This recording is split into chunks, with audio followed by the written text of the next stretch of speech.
नमस्कार, मैं हूं आपके साथ हिमानी नैथानी। शाम के 5 बजने को हैं और आप देख रहे हैं 5 का प्रहार, जिसमें आज मैं बात कर रही हूं दिल्ली में मंडराते बाढ़ के खतरे की, दिल्ली पर बरसती आसमानी आफत की।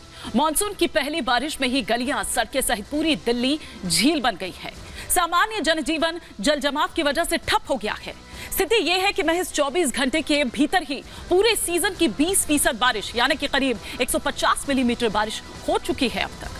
उधर दूसरी तरफ यमुना का जलस्तर तेजी से बढ़ रहा है और दिल्ली पर जब जब बाढ़ का खतरा आता है, उसके पीछे बारिश के साथ ही दिल्ली से करीब 200 किलोमीटर दूर अगर बात करें यानी कि उस जगह का जिक्र जरूर होता है।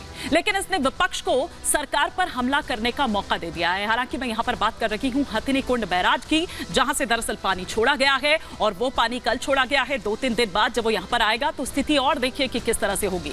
लेकिन जो स्थिति अभी बनी हुई है उस पर विपक्ष इस पर चुटकी ले रहा है। कांग्रेस इस चुटकी लेते हुए ये कह रही है कि दिल्ली को झीलों का शहर बनाने वाले मुख्यमंत्री केजरीवाल का सपना पूरा हो गया है। तो उधर अगर बात करें बीजेपी की, तो बीजेपी की ओर से यह कहा जा रहा है कि दरअसल एमसीडी, डीजीबी और साथ ही साथ पीडब्ल्यूडी का जो ये पूरा भ्रष्टाचार है और इसी वजह से दरअसल जो पूरी जो दिल्ली है उसका सिस्टम है वो दरअसल फेल हो गया है। लेकिन दिल्ली में क्यों आखिर बाढ़ का ये खतरा मंडरा रहा है और क्या स्थिति अभी बनी हुई है? देखिए, निचले इलाकों में ड्रेनेज सिस्टम जो है वो दरअसल खराब है। ड्रेनेज सिस्टम में किसी तरह का कोई सुधार ही नहीं किया गया, जबकि दावे जो हैं वो बड़े बड़े किए गए थे। सड़कों और नालियों की ढलान में गड़बड़ी है, वो साफ तौर पर पाई गई है। कचरा जो है वो बहने से नालियां जाम हो जाती है और जहां तहां आप देखिए कि वो कचरा पड़ा मिल जाता है।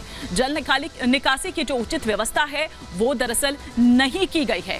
कई कॉलोनीज जो हैं उनमें नाले नहीं बने हैं। आप इसी से स्थिति समझ सकते हैं। ना केवल इतना बल्कि मुख्यमंत्री केजरीवाल आते हैं, वो एक प्रेस कॉन्फ्रेंस करते हैं और क्या कह देते हैं? वो ये कह देते हैं कि हमारा जो सिस्टम है वो ऐसी बारिश के लिए नहीं बना है। मतलब ये कि अगर एक्सट्रीम वेदर कंडीशन होगी, अगर एक्स्ट्रा ऑर्डिनरी कंडीशन होगी तो आप आएंगे, सिर्फ बयान देंगे और आप चले जाएंगे, आप पल्ला झाड़ लेंगे। लेकिन क्या सिर्फ इतना भर ही आपका काम है कि आप आए हैं और हर बार आप दूसरों पर इसका ठीकरा फोड़ दें? अब ऐसे में कुछ सवाल जो खड़े हो रखे हैं, एक एक कर वो तमाम सवाल आपके टेलीविजन स्क्रीन पर। पहला सवाल ये कि दिल्ली में जल जमाव के लिए जिम्मेदार कौन? दूसरा सवाल ये कि हर बार मॉनसून में क्यों डूब जाती है दिल्ली? तीसरा सवाल ये कि मॉनसून से पहले तैयारियां क्यों नहीं की गई? चौथा सवाल ये कि बारिश और बाढ़ से निपटने में क्या सिस्टम फेल है? पांचवा और अंतिम सवाल ये कि जल भराव से निपटने के लिए इंतजाम क्या है? ये वो तमाम सवाल होंगे। ग्राउंड पर भी एक बार मैं रुक करूंगी, मेरे तमाम सहयोगी जुड़ेंगे, लेकिन पहले आपको दिखाती हूं एक रिपोर्ट।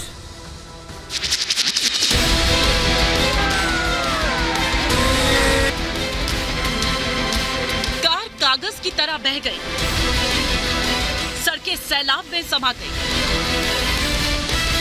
आसमान से आई आफत ने ऐसी तबाही मचाई कि पहाड़ से लेकर मैदान तक सब पानी पानी हो गया। पहाड़ों पर हुई भारी बारिश के बाद नदियों में ऐसा उफान आया कि इस सैलाब में घर, दुकान, मकान सब समा गए।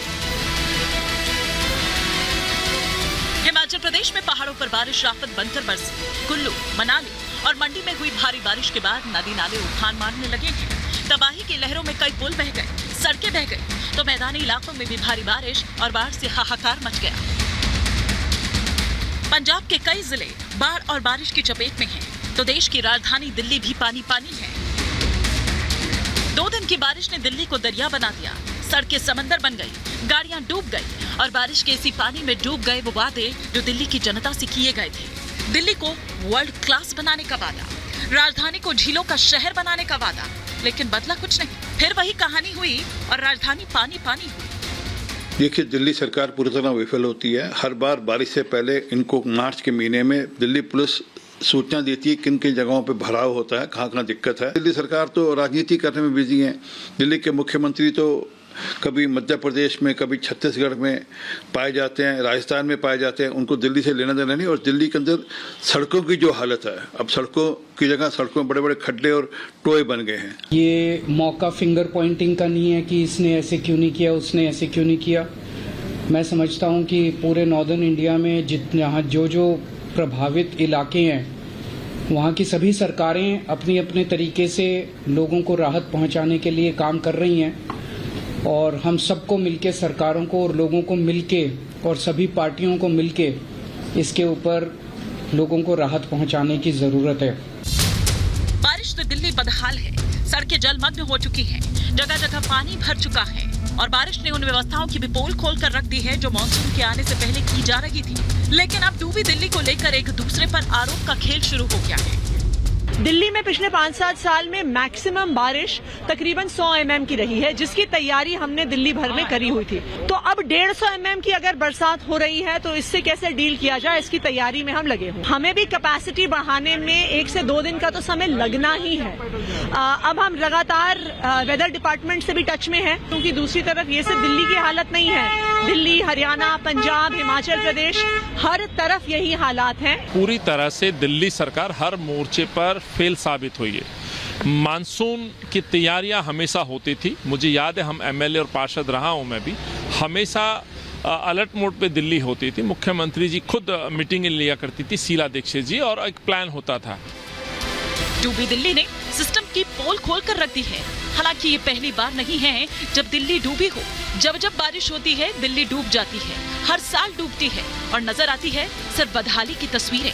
ऐसे में सवाल ये है कि दिल्ली में जल जमाव के लिए जिम्मेदार कौन? मॉनसून से पहले तैयारियां क्यों नहीं की गई? और सवाल ये भी कि क्या बारिश और बाढ़ से निपटने में सिस्टम फेल है? Bureau report, Republic Bharat.